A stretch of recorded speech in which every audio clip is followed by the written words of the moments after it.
Assalamualaikum warahmatullahi wabarakatuh. Innal hamdalillah nahmaduhu wa nasta'inuhu wa nastaghfiruh wa na'udzu billahi min shururi anfusina wa sayyiati a'malina may yahdihillahu fahuwal muhtadi wa may yudlil falan tajida lahu waliyyan mursyida. Asyhadu an la ilaha illallah wahdahu la syarika lah wa ashhadu anna Muhammadan abduhu wa rasuluh alladzi la nabiyya ba'dah. Wa qala Allah subhanahu wa ta'ala ya ayyuhalladzina amanu taqullaha haqqa tuqatih wa la tamutunna illa wa antum muslimun. Ya ayyuhalladzina amanu taqullaha wa qulu qawlan sadida yuslih lakum a'malakum wa yaghfir lakum dhunubakum wa may yuti'illaha wa rasulahu faqad faza fawzan 'azima. Ya ayyuhan nasu taqu rabbakumul ladzi khalaqakum min nafsin wahidah wa khalaqa minha zawjaha wa batha minhuma rijalan katsiran wa nisaa'a wattaqullaha alladzi tasaaluna bihi wal arham innallaha kana 'alaikum raqiba. Amma ba'du, inastaqal hadithi kitabullah wa khairal hadi hadi Muhammad sallallahu alaihi wasallam wa syarrul umur muhdatsatuha wa kullu muhdatsatin bid'ah wa kullu bid'atin dhalalah wa kullu dhalalatin finnar. Kaum muslimin, kaum muslimat rahimani Allah wa iyyakum. Alhamdulillah Allah Subhanahu wa taala masih melapangkan hati kita untuk tetap duduk mendengarkan pengajian. Semoga waktu yang kita gunakan ini dapat menambah keimanan kita dan dekatnya kita kepada Allah Subhanahu wa taala. Sedikit saya berkomentar tentang jamaah. Kajian saya yang lalu di sini tuh banyak yang sepuh-sepuh. Tapi sekarang Masya Allah udah banyak anak muda. Dulu jenggotnya putih semua, termasuk yang ngisi. Alhamdulillah pada hari ini mungkin generasi sunnah gitu ya. Semoga Allah Subhanahu wa taala memberkahi kita. Ikhwah azallahu wa iyyakum, kajian kita yaitu di saat berpindah ke alam lain. Saya kira semua kita sudah bisa menduga-duga apa yang akan kita bahas. Namun kalau pembahasan mengenai kematian itu sudah seringlah kita dengar, kita akan membicarakan apa saja kejadian-kejadian menjelang kematian tersebut. Karena kematian ini terkait dengan masalah gaib, maka kita tidak bisa berkomentar kecuali yang ada dasarnya dari Quran dan Sunnah Rasulullah Sallallahu Alaihi Wasallam.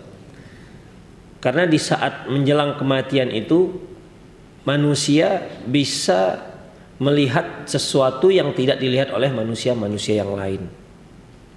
Oleh karena itu hal-hal seperti ini hanya bisa kita sandarkan yang ada dasarnya dari Quran dan Sunnah Rasulullah Sallallahu Alaihi Wasallam. Ikhwah rahimanallahu wa iyyakum. Pertama, menjelang kematian itu ada yang disebut dengan sakratul maut. Sakratul maut terkadang kita mencampur adukan antara sakratul maut dengan pencabutan nyawa. Mungkin sering kita mengasumsikan pencabutan di saat proses pencabutan nyawa itulah yang dikatakan sakratul maut. Tapi sebenarnya ikhwah, Allahu a'lam bissawab, dalam buku ini juga seperti itu. Sakratul maut itu bukan proses pencabutan nyawa. Mengapa demikian? Karena sakratul maut itu dirasakan oleh semua orang, baik yang mukmin maupun yang kafir. Adapun an-naza', proses pencabutan nyawa, itu berbeda halnya antara orang mukmin dengan orang kafir. Ikhwah, dalam sebuah hadis hadis ini diriwayatkan oleh Imam Al-Bukhari, di mana Rasulullah sallallahu alaihi wasallam berkata fi maradi mautih, di saat beliau sakit yang membawa pada kematian beliau, kana baina yadahi raqwah aw ulbah fiha ma'un, di dekat beliau itu ada sebangsa mangkok lah kita katakan, tempat air, di dalamnya ada air. Fayaj'alu yudkhilu yadahu fil ma'i fayamsahu biha wajhah.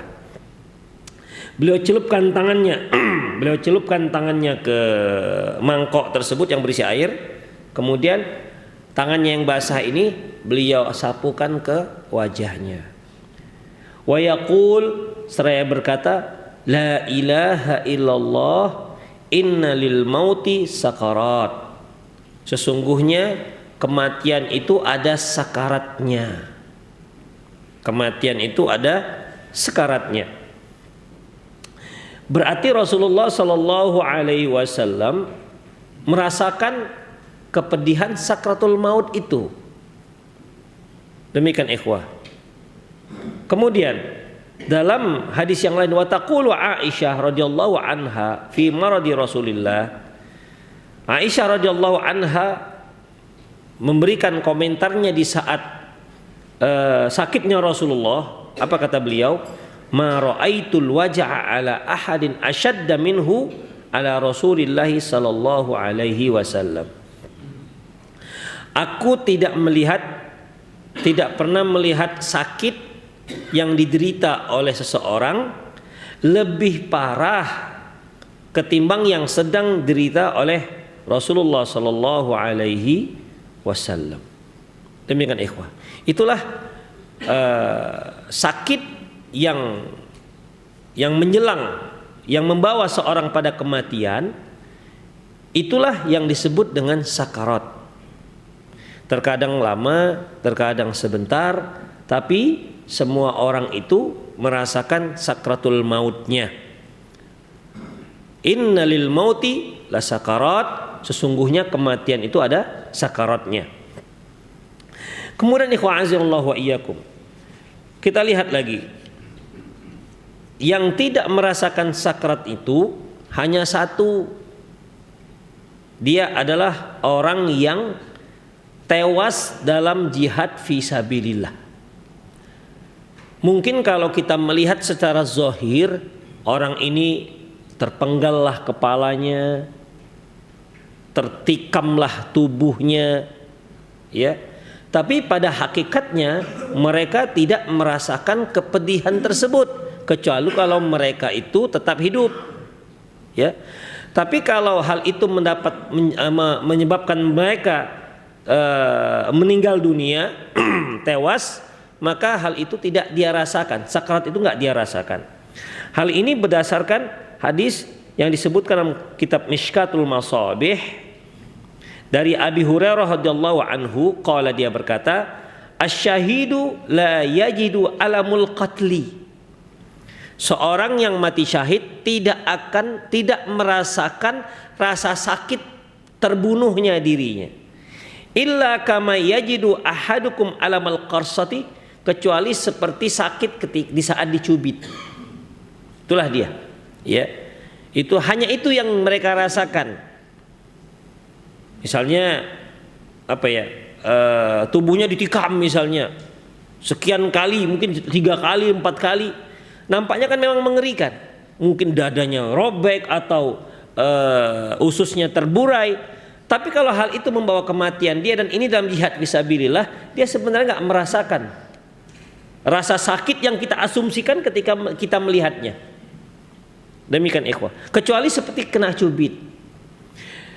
Kalau kita lihat seperti kita baca kisah Ja'far yang disiapkan, seorang komandan yang disiapkan dari 3 orang komandan, ketika dilihat akhir dari pertempuran dan ditemukan jenazahnya itu terdapat 60 kali tikaman, dan itu semuanya di depan. Berarti dia tidak ada lari ke belakang. Karena kalau sempat lari berarti ditikamnya ke belakang, dari belakang. Itu 60 tikaman. Ya kalau kita nggak bisa bayangkan gimana kalau tubuh bagian ini 60. Ya, 60. Sebagian para ulama menyebutkan menunjukkan bagaimana kuatnya para sahabat pada waktu itu. Kalau kita kena tikam sekali aja kan Pak, set, udah meper kan. Ya, sudah nggak bisa berdiri lagi. Ini 60 baru bisa membuat dia terjungkal. Bayangkan itu. Kuatnya mereka. Kemudian ikhwah, rahimani Allah wa iyyakum, ya. Itulah terkait dengan sakarat. Kemudian kita lihat di saat itu menjelang kematian itu datanglah malaikat. Ya, datanglah malaikat. Dalam sebuah hadis dari Bara bin Azib, anna Rasulullah sallallahu alaihi wasallam qala, bahwasanya Rasulullah sallallahu alaihi wasallam bersabda, innal 'abdal mu'min idza kana fi inqita'in minad dunya. Sesungguhnya seorang hamba mukmin apabila mau terputus kehidupan dunianya, wa iqbalu minal akhirah, dan akan menuju akhirat, nazala ilaihi malaikatum minas sama, turunlah kepada mereka malaikat dari langit. Malaikat dari langit. Bidul wujuh, wajah-wajah mereka sangat putih. Ka'anna wujuhahum syams, wajah mereka itu seperti matahari bersinar. Wa ma'ahum kafanun min akfanil jannah, mereka turun dengan membawa kain kafan dari surga yang disiapkan untuk mengkafankan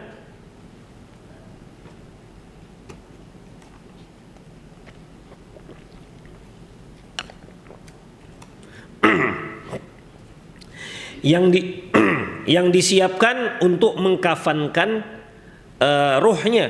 Jadi ikhwah, jasad dikafan, ruh juga dikafan. Jadi malaikat-malaikat ini datang turun membawa kain kafan dari surga.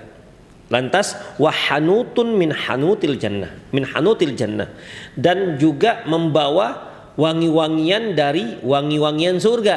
Jadi parfum surga disiapkan untuk ruh ini, akan dikafankan dengan kain kafan surga dan akan diberikan parfum dari surga. Kemudian setelah itu hatta yajlisu minhu muddal basarihi, dan rombongan malaikat ini mereka duduk di jarak sejauh mata memandang dari orang yang akan dicabut nyawanya. Sejauh mata memandang itu berapa kilometer kira-kira Pak?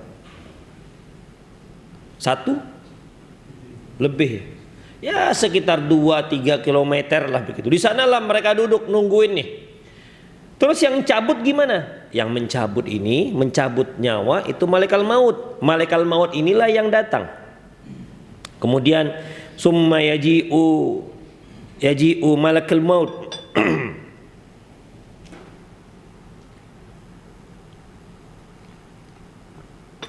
Kemudian datanglah malaikat maut. Hatta yajlisa inda ra'sih, dan malaikat maut ini pun duduk di dekat kepala orang yang akan dicabut nyawanya. Siapa nih tadi yang akan dicabut nyawanya? Mukmin apa kafir? Yang mukmin ini, ya. Ini kisah tentang pencabutan nyawa orang mukmin.